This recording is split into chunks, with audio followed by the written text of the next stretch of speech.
Maraming tao ang sumusuko hindi dahil hindi nila kaya, kundi dahil may mga humahadlang sa kanila. 5 reasons bakit sumusuko ang iba at bakit hindi mo dapat sukuan ang pangarap mo. Una, fear of failure. Takot kang magkamali? Normal lang yan. Pero tandaan mo, lahat ng successful na tao dumaan sa failures. Huwag mong hayaang matalo ka ng takot.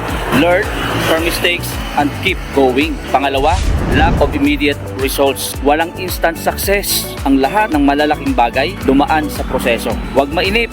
Kahit di mo pa nakikita ang resulta, may progress ka na. Tuloy lang. Pangatlo, negative environment. Kapag puro negative ang nasa paligid mo, madadala ka talaga. Piliin mo yung mga taong susuporta sa'yo. At kung wala pa, ikaw mismo ang unang maniwala sa sarili mo. Pangapat, self-doubt. Tunay na kalaban mo minsan ay ang sarili mo. Yung boses sa isip mo na nagsasabing, hindi ko kaya. Change your mindset. Hindi mo kailangang maging perfect para magsimula. Simulan mo at matuto ka habang ginagawa mo ito.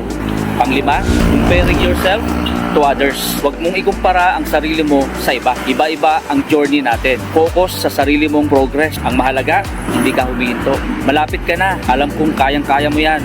Meron kang sariling angking galing na ikaw lang ang meron.